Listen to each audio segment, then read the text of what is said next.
ஆனைமலை பொள்ளாச்சியிலிருந்து சுமார் 14 கிலோமீட்டர் தொலைவில் மேற்கு தொடர்ச்சி மலையடிவாரத்தில் அமைந்துள்ள இயற்கை எழில் கொஞ்சும் ஒரு அழகிய நிலப்பரப்பு. ஆழியார் அணை, டாப் ஸ்லிப், பரம்பிக்குளம், கவியருவி, வால்பாறை என நீண்டு கொண்டே செல்லும் சுற்றுலாத்தலங்களின் நடுவே அமைந்திருக்கும் ஆனைமலை சங்க காலத்தில் உம்பர் காடு என்றும் நன்னனூர் என்றும் அறியப்பட்டது. யவனர்கள் என்ற சங்க இலக்கியங்கள் குறிப்பிடும் அரேபிய வணிகர்கள் கொங்கு நாட்டின் அழகிய மணிகளையும் இரும்பு கருவிகளையும் மிகுதியாக கொள்முதல் செய்தனர் என்ற செய்தியை கல்வெட்டுகள், இலக்கியங்கள் வாயிலாக நாம் அறிகிறோம். சில ஆண்டுகளுக்கு முன் ஆனைமலைக்கு அருகில் பெருமாள் கரடு என்ற மலையடிவாரத்தில் ஆண்டனே என்னும் வெண்கல வாள்கள் சில கண்டுபிடிக்கப்பட்டன. அவை சுமார் 4500 ஆண்டுகளுக்கு முற்பட்ட ஈரான் தேசத்து கத்திகள் என்று தொல்பொருள் ஆய்வாளர்கள் தெரிவித்தனர். ஆயிரம் ஆண்டுகளாய் அரேபிய வணிகர்களை அறிந்திருந்த இப்பகுதி மக்கள் கிபி 7ஆம் நூற்றாண்டிற்கு பின் பிறப்பொக்கும் எல்லா உயிர்க்கும் என்ற கொள்கை கொண்ட இஸ்லாமிய மார்க்கத்தை அறிந்தேற்க தயங்கவில்லை.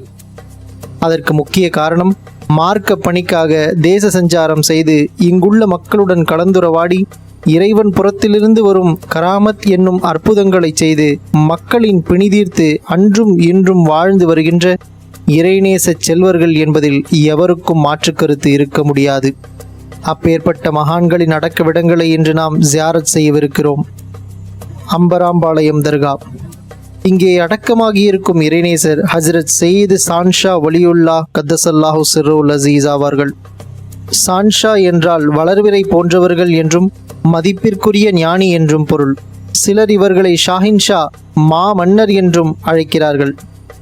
நபிகள் நாயகத்தின் 18ஆம் தலைமுறையில் உதித்த ஹஜ்ரத் சான்ஷா வலியுல்லா அவர்கள் 12ஆம் நூற்றாண்டில் ஏர்வாடியில் ஆட்சி புரிந்த ஹஜ்ரத் சையீத் இப்ராஹிம் ஷஹீத் பாதுஷா அவர்களின் சமகாலத்தவர்கள் என்று அறியப்படுகிறார்கள். தீனுல் இஸ்லாத்தின் ஜோதியை ஏற்றிட இவர்களுடன் பயணித்த பல தோழர்களின் அடக்கவிடங்களையும் தர்காவை சுற்றி நம்மால் காண முடிகிறது. ஹஜ்ரத் அவர்களின் பெயரில் விளங்கும் இறை இல்லம் ஒன்றும் தர்கா வளாகத்தில் அமைந்துள்ளது. தர்காவை சுற்றி அழகிய பந்தல்கள் அமைக்கப்பட்டுள்ளது. அங்கே பல உடல் பிணியாளர்களும் மன நோயாளிகளும் ஆண்டகையின் அருளை நாடி தங்கியிருப்பதையும் நம்மால் காண முடிகிறது. மேலும் தர்காவை ஒட்டி ஓடும் எழில்மிகு ஆற்றங்கரையில் மக்கள் நீராடி செல்கின்றனர். இங்குள்ள கிணற்றின் நீரானது சர்வ நோய்க்கும் சஞ்சீவியாக பார்க்கப்படுகிறது. ஆண்டகையின் அருளை வேண்டி அனுதினமும் பக்தர்கள் இந்த தர்காவில் கூடுகிறார்கள். குறிப்பாக வெள்ளி இரவில் இங்கு நடக்கும் இறைநாம திக்ரு ராத்திபு மஜ்லிஸில் கலந்து கொள்ள பலர் இத்தர்காவிற்கு வருகிறார்கள். மேலும் பேய் பிடித்தவர்கள், பில்லி சூனியம் செய்வினையால் பாதிக்கப்பட்ட பலர் ஹஜ்ரத் சான்ஷா ஆண்டகியின் அருளால் நோய் நீங்கி நல்வாழ்வு பெற்று திரும்புகிறார்கள். அம்பராம்பாளையம் மார்க்கமாக பயணிக்கும் வாகன ஓட்டிகள் சாலையோரம் தங்களது வாகனங்களை நிறுத்தி காணிக்கையினை செலுத்தி தங்கள் பயணத்திற்கு வழித்துணையாக வந்துதோ வேண்டும் என்று ஆண்டகியிடம் கோரிக்கை வைத்துவிட்டு செல்கிறார்கள். பல அற்புதங்களை வெளிப்படுத்தி கொண்டிருக்கும் இந்த தர்காவினை நிர்மாணிக்க மாவீரர் திப்பு சுல்தான் அவர்கள் நில மானியம் கொடுத்ததாக கூறப்படுகிறது. மன்னர்களாலும் மக்களாலும் நூற்றாண்டுகள் கடந்தும் போற்றப்படும் ஹஜ்ரத் சான்ஷா ஒலியுல்லா அவர்களது தர்பாரினை தரிசிக்கும் பாக்கியத்தை வல்ல நாயன் நம் அனைவருக்கும் தந்தருள்வானாக. ஆனைமலை சேத்துமடை சாலையில் அமைந்துள்ள ஹஜ்ரத் மலங்கு ஷா ஒலியுல்லா தர்கா இறைநேச பாதையில் துறவரம் பேணி வாழ்ந்த ஃபுக்கராக்களின் வரிசையில் ஹஜ்ரத் மலங்கு ஷா ஒலியுல்லாவும் ஒருவராவார்கள். ஹஜ்ரத் ஜிந்தாஷா மதார் ரஹ்மத்துல்லாஹி அலிஹி அவர்களின் கலீஃபாவாகிய ஜமான் ஜுத்தியை பின்பற்றிய ஃபக்கீர்கள் மலங்கு என்று அறியப்பெறுகின்றனர். மேலும் நாகூரில் அரசாட்சி புரியும் ஹஜ்ரத் ஷாஹுல் ஹமீத் பாதுஷா நாயகத்தின் தோழர்களான ஃபக்கீர்மார்களில் ஒரு குழுவினரை மலங்கு ஜமா என்று அழைக்கிறார்கள். மக்காவிலிருந்து வந்ததாக கூறப்படும் ஹஜ்ரத் மலங்கு ஷா ஒலியுல்லா அவர்களும் அந்த புண்ணிய திருக்கூட்டத்தில் ஒருவராக இருக்கக்கூடும் என்று நம்பப்படுகிறது.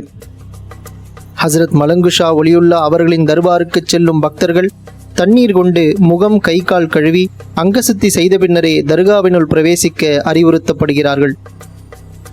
ஏறக்குறைய 850 ஆண்டுகள் பழமையானதாக கருதப்படும் இந்த தர்காவில் ஆண்டுதோறும் முஹர்ரம் பிறை 1ஆம் நாள் மாலை கொடியேற்றமும், பிறை 16இல் சந்தனக்குட உருஸ் நிகழ்ச்சியும், பிறை 22இல் கொடி இறக்கமும் வெகு விமர்சையாக நடைபெறுகிறது. வெள்ளி திங்கள் இரவுகளில் பல சமய மக்கள் இங்கு ஒன்று கூடி பிரார்த்தனை செய்கிறார்கள்.